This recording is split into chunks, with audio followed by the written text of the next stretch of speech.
At the time of this video, as you can see by the date, it has now been 20 days here in the UK since Nosferatu has released, and I finally got a chance to check it out with my partner Emma, with us being on complete opposite sides of our thoughts. And what is my thoughts ultimately on Nosferatu? Despite it being brilliantly made, well acted, and some really impressive practical effects and prosthetics, this movie was quite frank boring and put me to sleep.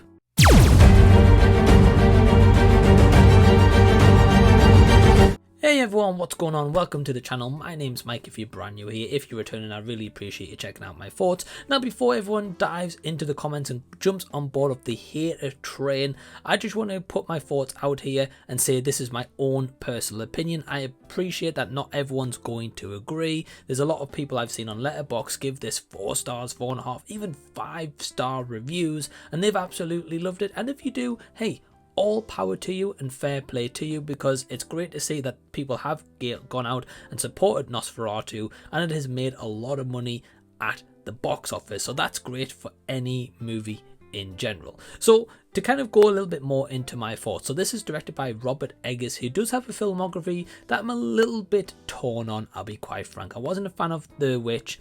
I like The Lighthouse a little bit more. The Northman, I actually quite like that movie. And then we've got Nosferatu.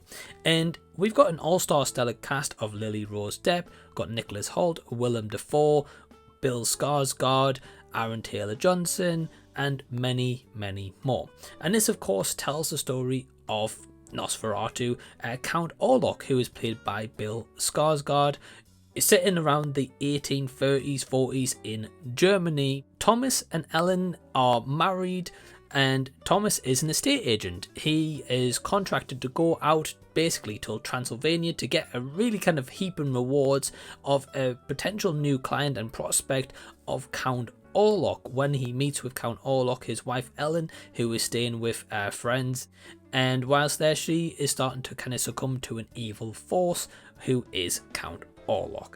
So going into the positives right away, so as I mentioned before, this movie is beautifully made. There's absolutely no doubt that Robert Eggers knows how to shoot a movie, get you into a time period in terms of a period pace, and make you feel like you are there with these characters. The costuming is also fantastic, and the set location, the on-set location shots as well, is absolutely stunning. Some of the shadow work that they're also able to encompass in Nosferatu is really truly quite magical and really darn impressive. The performances are also really solid by everyone involved. I think everyone's probably going to say that Bill Skarsgård is the best out of the lot, and yeah, I would also agree with that. I like the makeup work, I like the prosthetics that they throw on, and I'll not say too much more on that for spoiler's sake.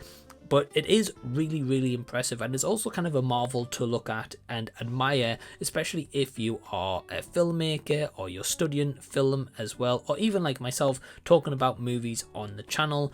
I can really respect the guy for what he's able to do and bring to any movie that he makes, right? So in that element, no issues whatsoever with the filmmaking. The music that's also used throughout is creepy tonally. It really fits the scenes really well, and there's also some moments of dread. There was a few moments when Count Orlok, especially in the dark, or just like the shadow figure that we use even throughout like the wispy curtains, was really impressive. And those moments when the character is more in the dark, I was actually generally a little bit creeped by him.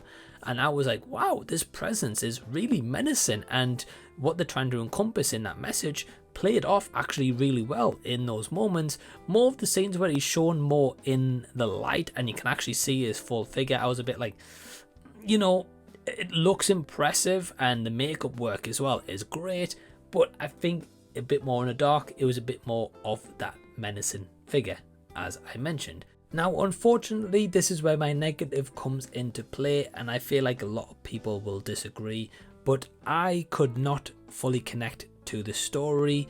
The pacing, also, I appreciate this is a slower movie. It's not going for a high octane pacing at all, and I can appreciate a slower movie, but ultimately The runtime I felt could have been cut by at least 15-20 minutes. We get a lot of repeat scenes that I don't think necessarily are needed, or certain sequences that are dragged out that we don't need, or certain elements where we get a flash of Nosferatu for a quick few seconds and then we cut to a random scene all of a sudden. I just don't feel like it worked. But ultimately, this movie did bore me. I just didn't connect with it whatsoever, and it's unfortunate because I really wanted to like this. I've been seeing those big high-star reviews on Letterboxd, and I didn't go into this with high anticipation or with that expectations in mind to be like, right, it's gonna hit this caliber at all. I took it for what it is, but yeah, unfortunately, Nosferatu just didn't work for me. But with all the positives that I've got, that's why I'm torn on it overall, which would mean I would give it a score of a 2.5 out of 5. But have you seen Nosferatu? Are you going to check it out? Let me know down below in the comment section so we can continue the discussion down there. Also, if you haven't already, you can join the legends you see on screen right now via my Patreon, which is in the link down below in the description box, for only £2 per month. And also, if you haven't seen these movie reviews of mine, we'll click over here, have a bit of a deep dive. Till next time, I'll see you guys. I'll be seeing you later.